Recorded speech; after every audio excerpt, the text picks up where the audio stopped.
As últimas do futebol. Você ouve agora. Jogo Rápido. Muito bem, são 7h11, está começando o Jogo Rápido desta quinta-feira, dia 10 de abril, e desde já agradecer a sua audiência, já dentro do Comando 91, com todas as informações, toda a prestação de serviço, e agora uma pausa para falar de futebol, especialmente o futebol alagoano, porque ontem o Asa foi até Caruaru jogar contra o Central que inclusive foi rebaixado do Campeonato Pernambucano em 2025, e o Alvinegro Arapiraquense perdeu por 2-0 e volta a enfrentar, e vai voltar, melhor dizendo, a enfrentar o Central no próximo sábado. E quem vai trazer mais informações do gigante é o nosso repórter Eduardo Cardial. Ok, beleza, tranquilo, bom dia pra você, tô na área, tô chegando aqui no Jogo Rápido nesta quinta-feira, trazendo informações do Alvinegro Alagoano, que entrou em campo ontem lá no Agreste Pernambucano, mas precisamente na cidade de Caruaru. O Asa fez mais um amistoso preparativo, visando a estreia do Campeonato Brasileiro da Série D. E nesse amistoso preparativo, o Asa sofreu a primeira derrota, já havia jogado contra o Santa Cruz, venceu por 2-0, jogou contra o Penedense, empatou em 0-0, e ontem foi a vez da derrota, né? Perdeu por 2-0 para a equipe do Central de Caruaru, que também vai jogar a Série D do Campeonato Brasileiro. O Asa pôs em campo uma equipe considerada titular, aquela mesmo que já vem jogando, com Matheus Vinícius, com Paulinho, o Zulu, Christian Luque, o Charles, o Guilherme Borges, o Fabrício Bigode e o Samuel, Kellyton, Júnior Viçosa e Thiago Alagoano. Essa foi a equipe que iniciou o amistoso, inclusive muito destacado pela imprensa caruaruense, com a posse de bola que o Asa tem e também o entrosamento.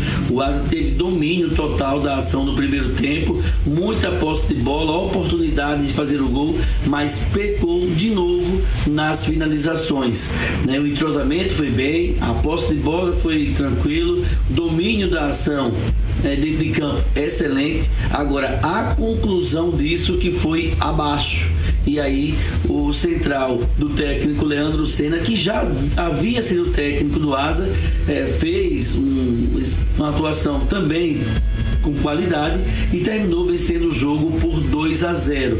O resultado nesse momento de amistosos, a gente entende que é o que menos importa. A gente sabe que internamente isso é debatido, é conversado no ambiente dos clubes, mas quando é um amistoso, o que menos importa é o resultado para as comissões técnicas. A questão aí são as avaliações, de que forma a equipe jogou, de que forma a equipe se comportou, o que de movimento coordenado, quem fez bem, quem não fez, tudo isso é avaliado, a questão do desempenho dos atletas, tanto individual quanto coletivo. Agora, evidentemente que o resultado, quer queira, quer não, acenda um sinal de alerta, não para a questão de situações complicadas, mas para corrigir possíveis falhas que venham ter acontecido. E é isso que o Raniel Ribeiro vai fazer. Nesses dias agora, vai corrigir essas possíveis falhas, porque tem de novo um amistoso contra o próprio Central de Caruaru no sábado, no estádio Guaraci da Mata Fonseca. E vai ser nesse amistoso, talvez o último antes da estreia na Série D, que o Raniel Ribeiro vai tentar ajustar ainda mais essa equipe para quando estrear na competição, estrear bem e possivelmente estrear com o pé direito, estrear vencendo a equipe da Juazeirense lá no estádio Adalto de Moraes. Essa é a expectativa. Evidentemente que tudo vai depender das circunstâncias do jogo, do que vai acontecer, mas até a estreia vai ter tempo suficiente para o Raniel Ribeiro fazer possíveis ajustes. Mais um amistoso e mais uma semana de treinamentos até a confirmação oficial no sítio da CBF com essa data da estreia do Campeonato Brasileiro. A equipe do Asa já retornou a Arapiraca, já reinicia os trabalhos na tarde de hoje e vida que segue na expectativa do Campeonato Brasileiro. Com informações do Asa, repórter Eduardo Cardeal. Muito bem, 7h16, está aí as informações do Asa, que como o Cardial trouxe, ontem entrou em campo, perdeu para a equipe do Central e volta agora a jogar. Acredito também que seja o último amistoso antes da estreia contra a equipe da Juazeirense no Brasileirão da Série D. Fazendo um breve comentário, é claro que o resultado ele serve muito mais para a torcida, tanto o resultado positivo quanto o resultado negativo, porque a gente vive nesse paradoxo, né, em termos de torcida dentro dos amistosos. Por exemplo, quando o Asa venceu o Santa Cruz por 2-0, né, em um amistoso que no primeiro tempo não foi tão bem, mas venceu por 2-0 e aí vale o resultado, a torcida já estava vislumbrando, né, falando que o time agora encaixou mais uma vez. E agora quando perde para o Central, a torcida não, parte da torcida, alguns torcedores já começam a criticar, falando que o time não é bom, falando que aquilo, que aquilo. Então é o paradoxo, tem que ter calma, é muito mais o torcedor. Como o Cardial disse, o amistoso ele serve muito mais, né, para o técnico avaliar, para fazer correções. E tem um grande ponto que eu acredito, não é uma crítica ao Ranieri, mas eu percebo que ele poderia fazer diferente, mas aí é só uma opinião minha, obviamente. Se ele já tem o time na cabeça, se ele já tem a sua maneira de jogar, o seu modelo de jogo em termos táticos, por exemplo, o Asa joga num 4-2-3-1. Isso a gente sabe, com essa escalação que trouxe o Cardial. Não mudou desde o início do campeonato alagoano. Então, já é um modelo de jogo. Já é um sistema com a sua escalação. Eu acredito que nesses últimos amistosos, contra o Penedense, contra o Central ontem, vai ser contra o Central no próximo sábado, ele poderia variar, justamente para ter mais variáveis táticas dentro do seu time. Por quê? Se ele tira 11 jogadores e coloca 11, isso não é variar, né? Isso é dar minutagem, é diferente. Vou dar minutagem para 11 e vou tirar 11. Mas ele poderia fazer aí, mesclar jogadores que são tidos, entre aspas, como reservas para jogar no time titular, até para se adaptar também com o time principal. Sair desse 4-2-3-1, tentar utilizar, por exemplo, o 4-3-3, como já utilizou em um momento contra o Santa Cruz, com 2 pontas mais de velocidade abertos em um homem de referência, né? Trazer um meio-campista onde joga ali na função Samuel com outra característica, testar o Thiago Alagoano em algum momento de falso 9, né? Usar, por exemplo, utilizar hoje como ele tem o Léo Carvalho, o volante que veio do Penedense, que é canhoto, poderia sair desse 4-3-3 e ir para o 4-3-1-2, fazendo o losango no meio de campo, com a trinca de volantes. Então, eu acredito que o Ranieri poderia fazer isso, mas eu percebo que é um perfil dele também, conservador, entre aspas, conservador, dentro desse sistema.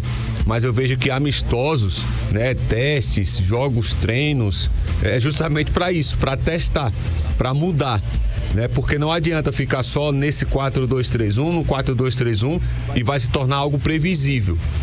Mesmo que o Asa consiga desempenhar bem, eu não vi o jogo, não posso fazer uma análise mais aprofundada, né? Porque seria um equívoco da minha parte e responsabilidade também para com o torcedor do Asa, mas eu vejo que o time do Ranieri e o próprio Ranieri poderia, por exemplo, já no sábado fazer algo diferente. Sair dessa manutenção dessa formação, até porque é um teste, então você pode fazer, você pode mudar, você não pode fazer tudo isso dentro de um jogo oficial.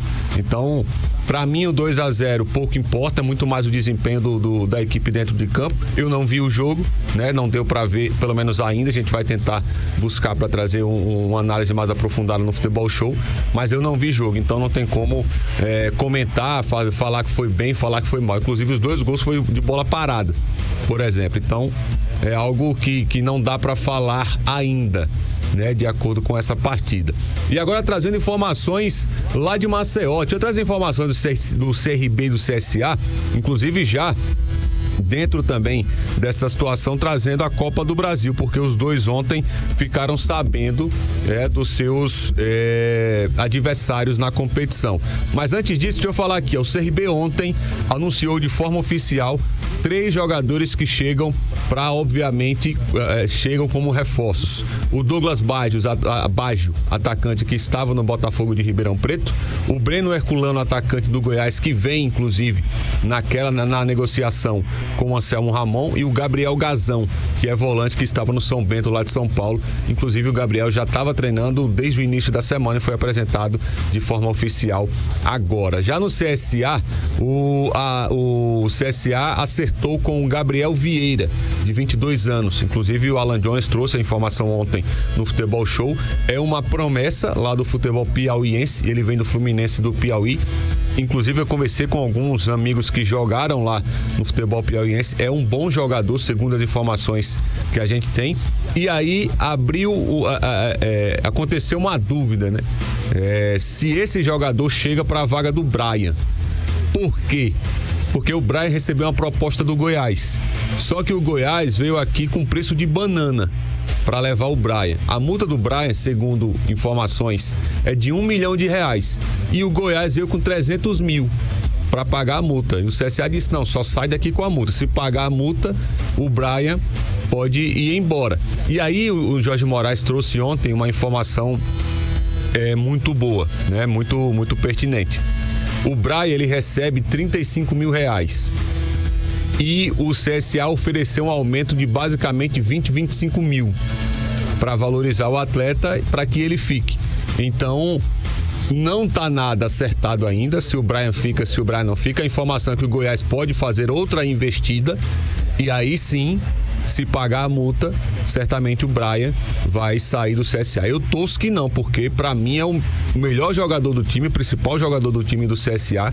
E se o CSA perde esse atleta, ele perde muito para o restante da temporada. E agora sim, falando da Copa do Brasil, a Copa do Brasil, que ontem nós tivemos as definições, né, dos confrontos de Copa do Brasil. Eu vou trazer aqui, não tá na ordem de jogo de ida e volta, vou trazer os confrontos para vocês, ó. Vasco e Operário do Paraná, Fluminense e Aparecidense, tá aí na tela do NN Play para você que tá acompanhando o NN Play. Bahia e Paysandu, Botafogo e Capital que inclusive tem o Arapiraquense jogando, que é o Dezinho vai jogar contra o Botafogo, Internacional e Maracanã, Fortaleza e Retrô, Atlético Paranaense e Brusque, Palmeiras e Ceará, Atlético Mineiro e Maringá, Flamengo e Botafogo da Paraíba, São Paulo e Náutico, Cruzeiro e Vila Nova, e aí os alagoanos, o CRB que vai enfrentar o Santos, o primeiro jogo acontece lá, inclusive na Vila Belmiro, segundo jogo no Rei Pelé, e o CSA que vai enfrentar o Grêmio, o primeiro jogo no Rei Pelé, segundo jogo na Arena do Grêmio. Os outros dois jogos, Corinthians e Novo Horizontino, que fazem o confronto paulista dessa terceira fase, e o Red Bull Bragantino que vai enfrentar o Criciúma. E muita gente me perguntando, André, será que o Neymar vem? Não sei, né? Se ele tiver 100%, acredito que venha, ou não, né? Vamos agora destacar dentro do giro do placar esportivo a Libertadores e Copa Sul-Americana. Ontem o Bahia venceu fora de casa o Nacional por 1-0. Foi a primeira vitória fora de casa do Bahia, do técnico Rogério. Vitória não, triunfo. O Bahia conseguiu ontem um triunfo, 1-0 lá contra o Nacional do Uruguai, que é difícil de jogar, viu? Ontem também tivemos mais 2 brasileiros em campo. O Palmeiras que venceu o Cerro Porteño por 1-0 e o Flamengo, rapaz, que perdeu para o Central Córdoba por 2-1. Inclusive é a primeira participação do Central Córdoba jogando a Libertadores. Ele marcou o primeiro gol jogando a Libertadores, tudo isso dentro do Maracanã, contra um dos maiores do continente, para mim o melhor elenco inclusive da América do Sul e um dos maiores vencedores da competição, né, da Libertadores. E quem farrapou também dentro de casa, e aqui foi pior, porque o Cruzeiro na Sul-Americana perdeu para o Mushuc Runa do Equador por 2-1. Tem os times na Copa Sul-Americana que a Conmebol inventou para que tenha grupos e números de clubes, né? Esse time é um. E aí o Cruzeiro, cheio de estrelas, né, com investimento absurdo, perdeu para o Mushuc Runa por 2-1. Inclusive o presidente, né? O presidente, ele disse que errou em algumas contratações, que gastou demais. O presidente do Cruzeiro disse isso aí. Hoje, na Libertadores, teremos o Internacional jogando contra o Atlético Nacional às 19 horas, Colo-Colo e Fortaleza, lá no Chile, às 21 horas, e o São Paulo enfrenta o Alianza Lima, às 21h30, lá no Morumbis. Já na Copa Sul-Americana, outros brasileiros também vão entrar em campo. O Vitória, que enfrenta o Defensa e Justiça, às 19 horas, lá na Argentina. O Atlético Mineiro, que recebe o Deportivos Iquique, às 21h30, jogando em casa. E o Fluminense, que vai enfrentar o San José, da Bolívia, às 21h30 também, jogando no Rio de Janeiro, em casa. E também hoje tem Brasileirão da Série B, né? O Atlético Paranaense vai enfrentar o Criciúma às 19 horas e o Cuiabá vai enfrentar o Avaí às 21h30. Portanto, são as informações dentro do Giro do Placar Esportivo, e a gente fecha o jogo rápido desta quinta-feira e voltaremos a falar, discutir, debater, trazer informações, especialmente do futebol alagoano, dentro do Futebol Show, a partir das 19 horas. Te espero lá. Um bom dia e uma boa quinta-feira para você.